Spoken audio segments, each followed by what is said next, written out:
We've seen in the previous couple of segments that it's quite easy for policy to go wrong in some cases, for policy to not meet its objectives, for it to cost more than it's worth, or for it to have costly and damaging unintended consequences.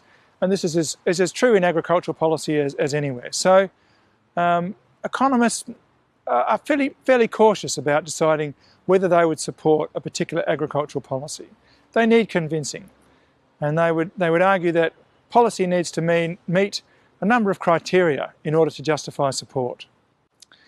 As part of this, economists usually adopt a preferred starting point, which is let the free market operate. If the free market's not going to operate, then the advocates for a policy need to make the case that the market would fail to deliver the best benefits, the greatest benefits, without government intervention. So this brings us to the concept of market failure. So market failure is a situation where the free market doesn't deliver the greatest possible benefits. And there are a number of well-recognised causes or potential causes of this. There's externalities, public goods, information failures, and monopoly.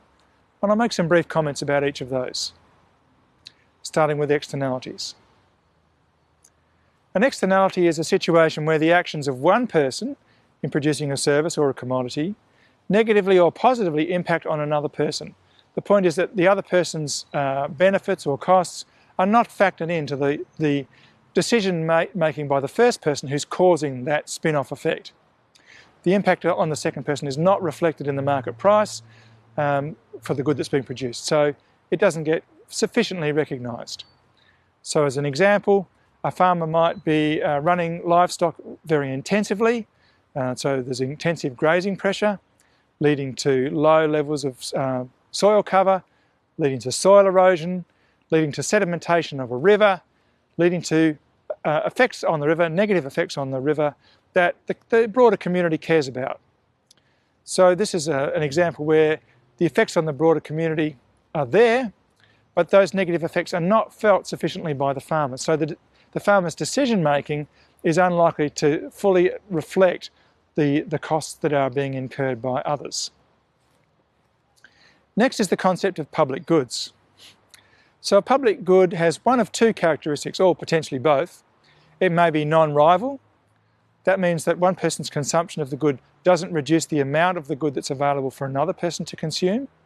So for example, if there's information about a farming practice, suppose I have information about the performance of a fertiliser in increasing crop production, I can make use of that information, but it doesn't reduce the availability of that information to another farmer. So that's completely different, for example, than if I used fertiliser. If I use fertiliser on my farm, the same fertiliser can't be used on another farm. So that's a really important distinction. And the second characteristic of a public good is that they could be non-excludable. That means it's not feasible for one person to prevent another person from consuming the good, and so that means they can't charge them for the good. An example here would be a nice view of a field. I can't stop people looking at the nice view, or I can't charge them for looking at it. So it's very difficult then to have an active market in providing those views. It's unlikely that farmers would be sufficiently rewarded to create enough nice views than they would if we could create a market, because they're non-price excludable. Next is the possibility of information failure.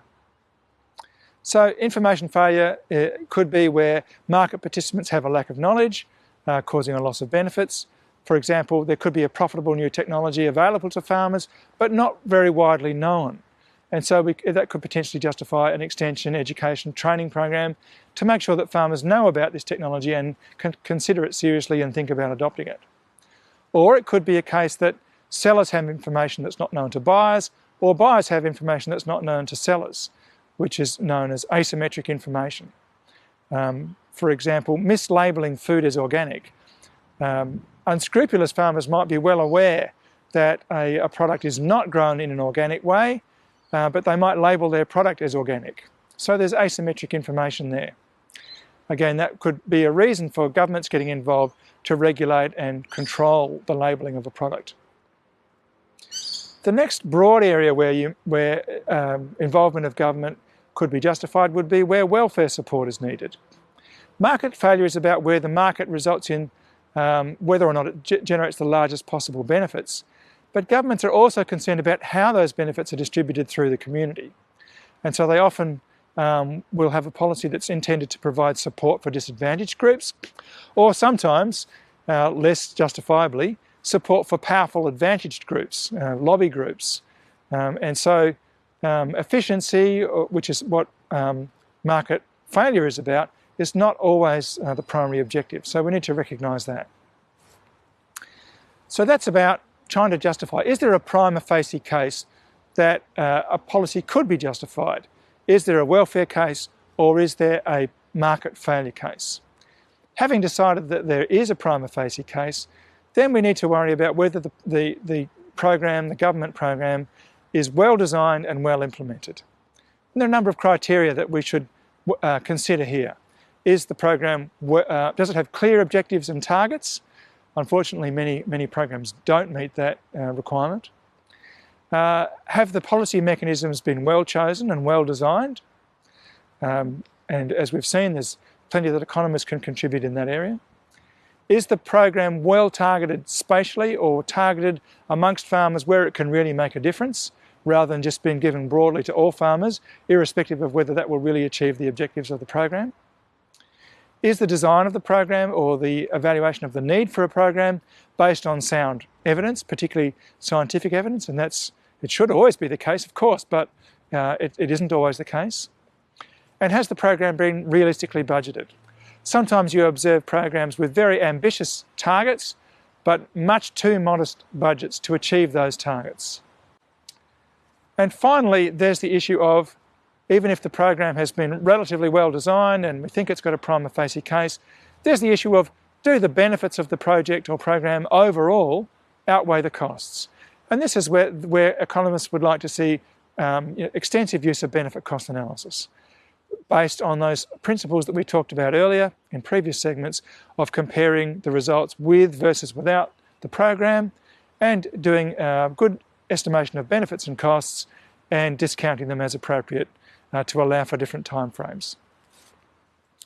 So, in summary, policy development needs care, time, rigour and evidence to avoid some of the problems that affect many policies. To be justified, policy programs need to meet several criteria. Policy outcomes need to be seen to be better than the free market. So in other words, there need to be market failure or a welfare justification. Policies need to be well designed and well implemented. And we need to have an expectation and some evidence that the benefits will exceed the costs.